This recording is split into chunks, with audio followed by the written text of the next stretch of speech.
Hi friends, welcome to Suresh channel. இன்னைக்கு நம்ம வீடியோவில் என்ன பார்க்க போறோம்னா சுண்டைக்காய் காரக்குழம்பு. அதுக்கு தேவையான பொருட்கள் பார்த்துக்கலாமா? தக்காளி, வெங்காயம், பூண்டு, கருவேப்பிலை, கொத்தமல்லி. இப்போது சுண்டைக்காவை இடித்து தண்ணியில் போட்டுக்கலாம்.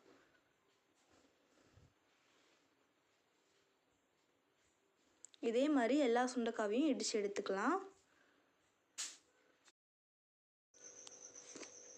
இதே மாதிரி சுண்டைக்காய் எல்லாத்தையும் இடித்து எடுத்துக்கலாம். இப்போ எல்லா சுண்டைக்காவையும் இடித்தாச்சு. கடாயை வச்சு எண்ணெயை ஊற்றிக்கோங்க. எண்ணெயை ஊற்றி சுண்டைக்காய் எல்லாத்தையும் எண்ணெயிலே நல்லா வதக்கி எடுத்துக்கோங்க.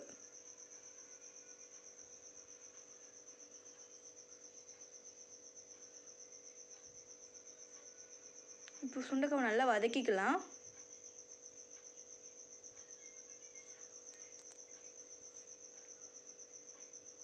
இப்போ சுண்டக்காய் நல்லா வதங்கிடுச்சு. சுண்டைக்காவை எடுத்துக்கலாம் எண்ணெயிலேருந்து. இப்போ இந்த எண்ணெயில் நம்ம குழம்பையும் தாளித்து எடுத்துக்கலாம்.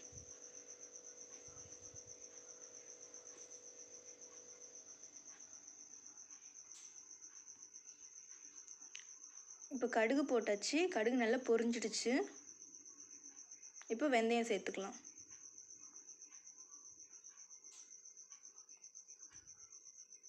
வெந்தயமும் நல்லா பொரிஞ்சிடுச்சு.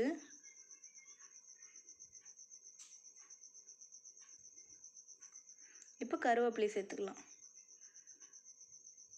சின்ன வெங்காயம்,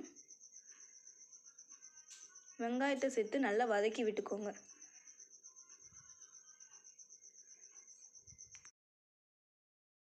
இப்போ வெங்காயம் நல்லா வதங்கிடுச்சு. இப்போ பூண்டை சேர்த்துக்கலாம்.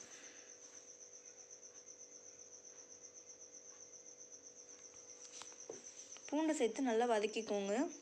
இப்போ பூண்டும் சின்ன வெங்காயமும் நல்லா வதங்கணும். இப்போ வதங்கிடுச்சு. தக்காளியை சேர்த்துக்கலாம். தக்காளி சேர்த்து தக்காளி நல்லா குழையிற அளவுக்கு வதங்க விடுங்க.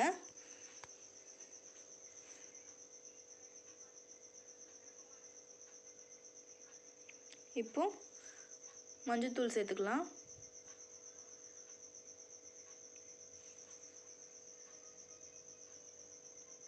மஞ்சள்தூள் சேர்த்துக்கலாம். குழம்பு மிளகாய்த்தூள் 2 டீஸ்பூன் சேர்த்துக்கோங்க.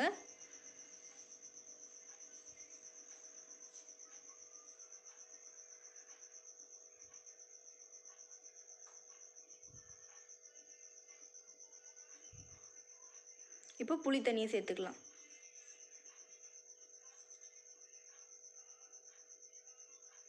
இப்போ புளி தண்ணி எல்லாத்தையும் சேர்த்தாச்சு. குழம்பு கொஞ்சம் நேரம் கொதிக்க விடலாம்.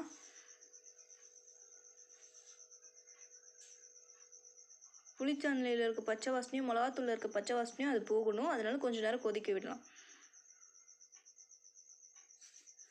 இப்போது தேவைக்கேற்ப உப்பு சேர்த்துக்கோங்க.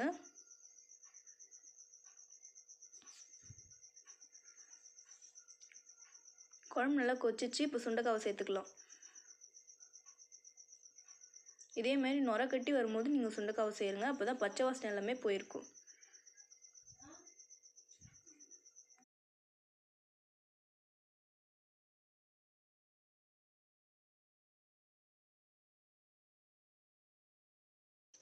இப்போ நல்லா குழம்பு கொதிச்சு. இப்போ கொத்தமல்லி போட்டு ஆஃப் பண்ணிக்கலாம். தேங்க்யூ ஃபார் வாட்சிங். மறக்காமல் சப்ஸ்கிரைப் பண்ணி வச்சுக்கோங்க. லைக் பண்ணுங்கள், ஷேர் பண்ணுங்கள், கமெண்ட் பண்ணுங்கள்.